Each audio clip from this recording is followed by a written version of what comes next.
everyone, I'm codename E.M.O, I'm a music producer, and today I'm going to be showing you the basics of how to use BandLab. This will be from learning how to record your own sounds, to experimenting with loops and sound packs, and just generally getting to know how the software works. So without further ado, I'm just going to jump right into it. So first things first, this is what BandLab actually looks like on the screen. So when you search on bandlab.com, you may be prompted to sign in or to create an account with them. This is completely free and it's completely accessible, which is why I love using it, because you don't have to pay anything and you can access it on whatever device you want. You can use it on your iPad, you can use it on your phone, you can use it on Apple devices, on laptops and computers, etc. So it's a generally brilliant software. But as far as getting to know the software itself, it's relatively simple. Once you've signed in or created an account, I just used my personal Google account, but I will work to edit this to make it a bit more professional for my music, which I enjoy making in my spare time. But you will be taken to the feed, which is, as you can see, the feed is where people share their music and you can make comments on it, you can share it with other people, and anybody can listen to your music if you want them to. But of course you are given this option, you don't have to actually do this. I personally myself have never done this before, but I think it would be great. You can follow people as well if you wish. If you go onto the explore page, you can explore different things. You've got different music genres here. My genres of music tend to be rock, pop or electronic, a bit like electronic dance music. But as you can see, you can explore different things, so there's different opportunities that can come up, which I think is quite great if you are just starting out in the music industry and you know you want to get your music out there, or there are opportunities that you can take. Now with the membership here, you do have to pay for the membership with BandLab. I personally do not do that because I prefer to just use the software without having to pay, because there doesn't seem to be much of a limit with not paying. So that's great. And then you've got your services. I've not done this, so that's a bit blank here. And the library is where you'll find all of your music. As you can see all of the things I've been working on. And it saves all of your projects. You can come back to it anytime. If you collaborated, then your collaborations will show here. I haven't done any collaborations, which is why that will most likely be blank. Also, please ignore any of the pop-ups that show up on the screen. I am screen recording now to be able to show you how this all works.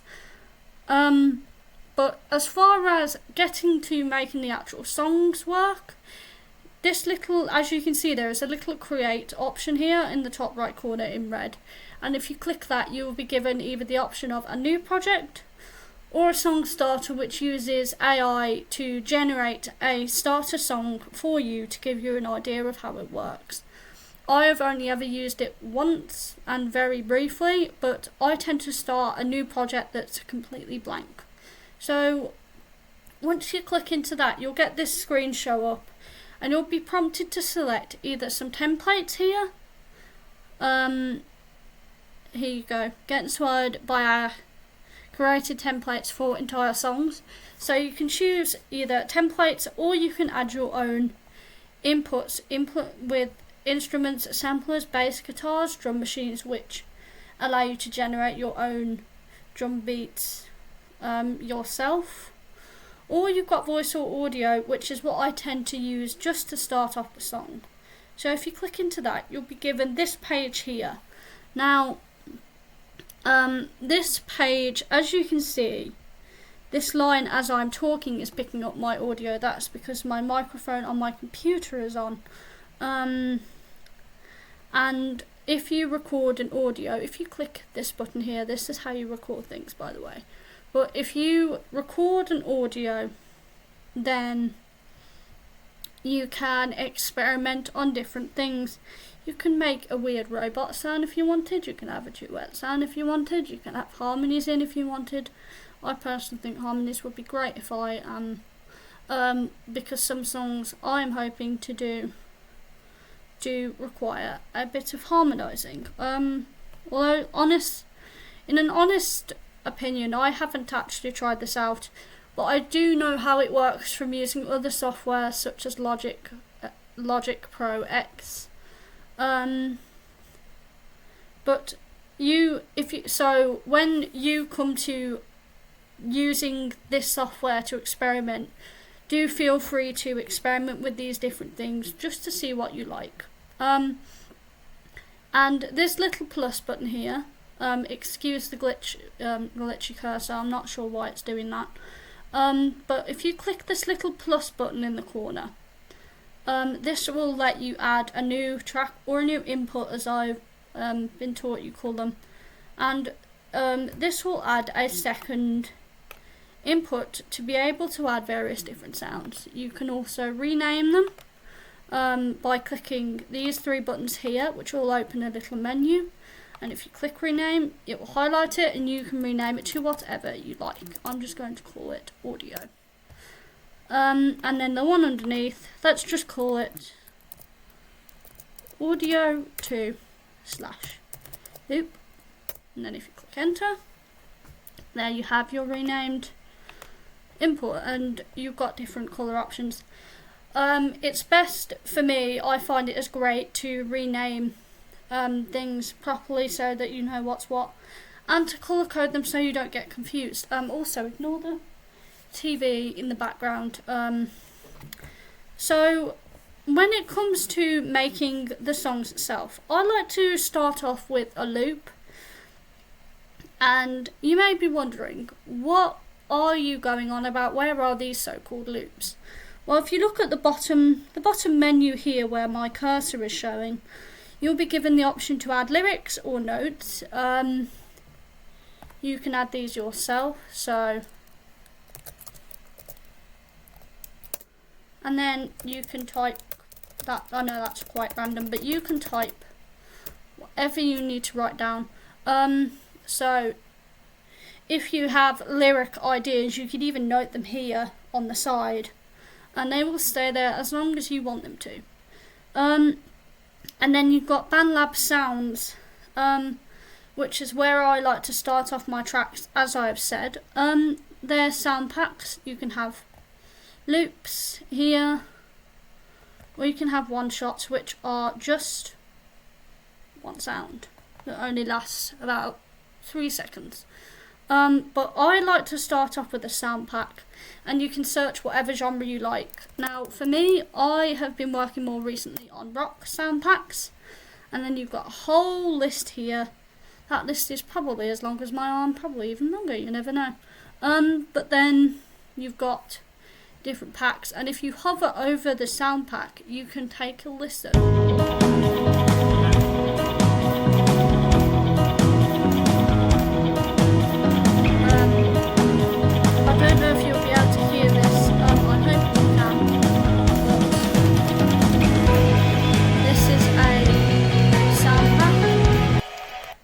And then if you click into the sound pack itself, like I've just done, you get a whole list here. Now, one thing I'd like you to focus on very briefly is this little section here.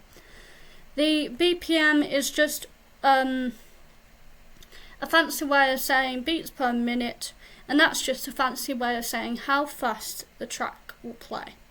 So right now this is set to 120. They usually set that by default. But you can change it as you wish if you hover over it and then just go up or down. So if we keep it at 120, and if you scroll down here to find a sound, so let's say this one.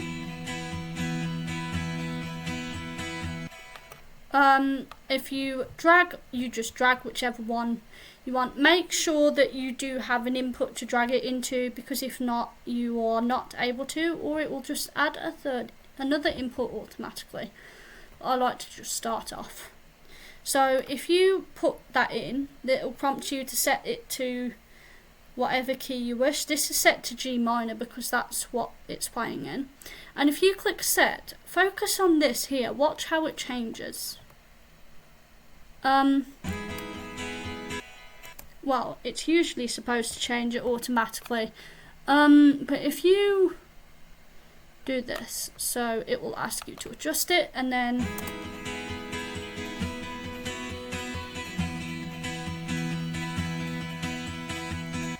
it will play it as you wish it to be played. Now, another thing that I think is great is that you can adjust this to either loop continuously, that's the wrong button, you can choose it to loop continuously, or to drag it along like this to either shorten it or make it longer. I like to loop it about 4 bars, 4 to 8 bars, just to get a good idea going. But just look for this is the cursor here, and when you drag it over, just look for where it comes across like that, 2 arrows at either end, and then you can drag it across like this. So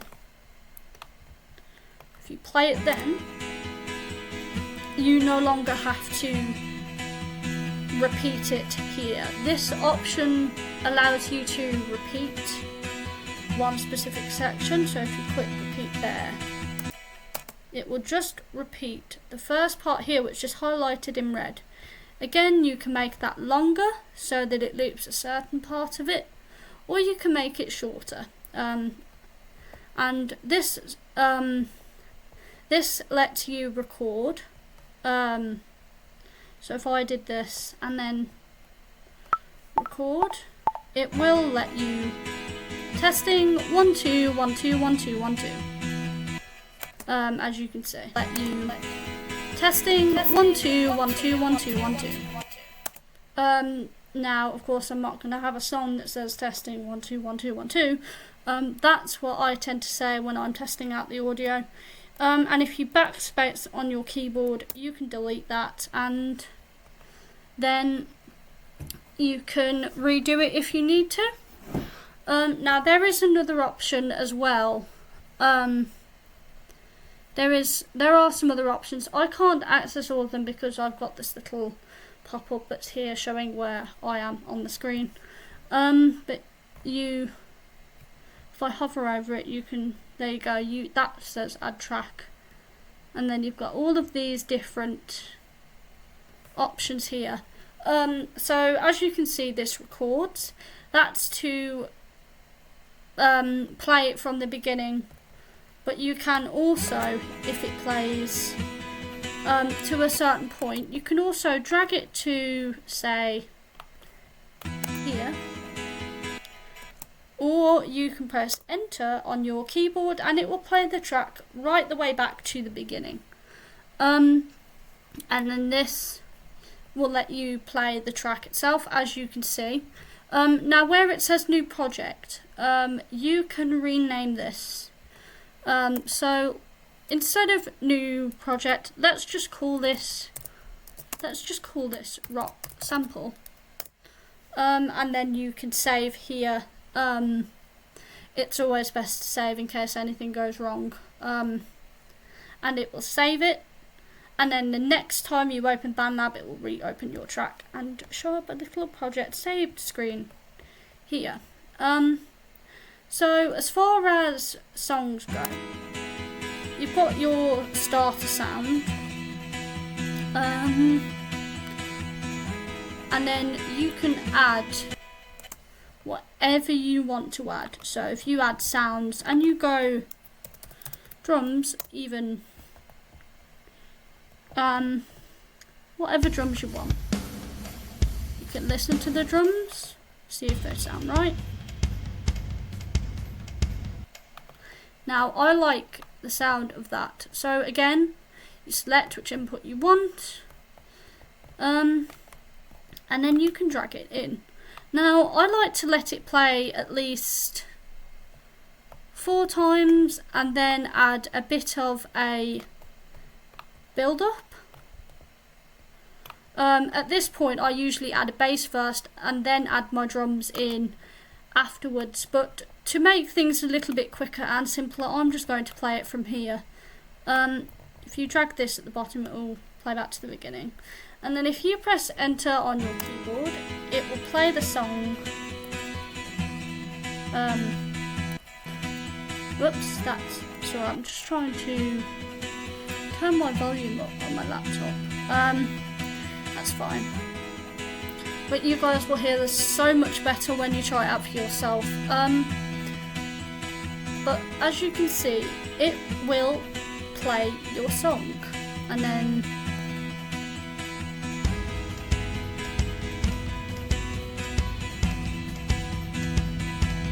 there you have it.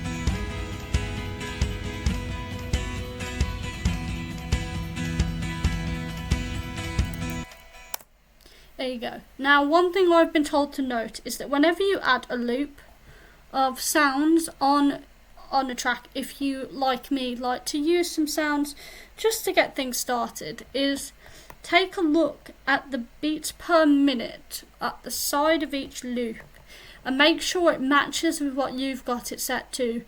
Now, when you do drag a sound in from the loop section and put it into here, you will get, usually it will prompt to set it the same tempo, or usually you will have to change it yourself to match the speed of the track just to get it in time. But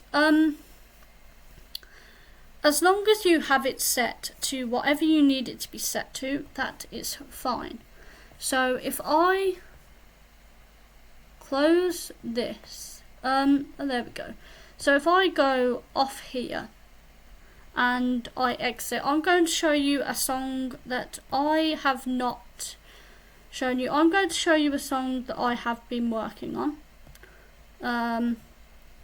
So if I scroll if I go into my library, let me show you a song that I have done doing a similar thing. Now this here is no longer called Edgy Rock Track. If you click studio as well to songs you've created, you can edit them as you wish. But this song has now got a name. It's now called What Goes On Inside. But this line here, by the way, is just where you can fade in, but we will talk through that a bit further. But this is a track I've been working on. This creates a build up, and then this is where I'm going to be having lyrics, by the way, but you can see where inputs have been added in. And this here, by the way, you've got a minus and then you've got a plus next to it, but that can zoom it all out so you can see all of the track.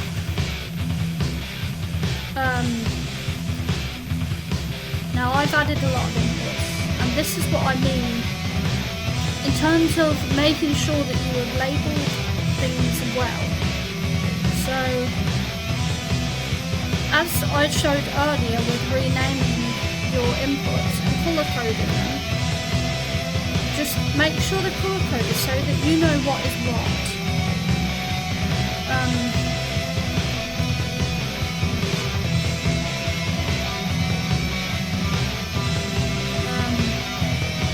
But as long as you experiment, as long as you experiment with what you've got, just experiment with the different sounds. The sounds here, as just a bit of a recap, the sounds, if you want some sound packs that loop like that, continuously, then you just go into the BandLab sounds section here and then search for, if you want an R&B genre, then you can select R&B or type R&B and you'll find that. If you want a pop genre, you can find a pop sound pack, or if you want a rock sound pack like what I do, you can search a rock sound pack and then that will work. And you can do whatever you wish. There is of course the option to publish your songs. Personally, I have not published any of these. Let's just rename that to and because this is instrumental, I will call that instrumental. It will save, and then you have the option to publish, and you can put a description, you can put genre. So if rock is here somewhere, I think it should be, there we go, rock. You can type a bit of a description. If you want it to be public, you can have it public, so if you tick that, it will publicly share it. If you don't want it published so that everybody can see it, then you don't have to have that. I will work on this at a later point because this track is actually released. It's on SoundCloud at the moment, and I can give everybody, I can provide a SoundCloud link should you need it, but yeah, aside from that, I believe I have covered the basics. Now, of course, you can do a lot more on BandLab than you might think. But I have just covered the basics, but I really hope this has helped. So I hope you enjoyed this. So there you go, there's your tutorial. Let's go and make some music.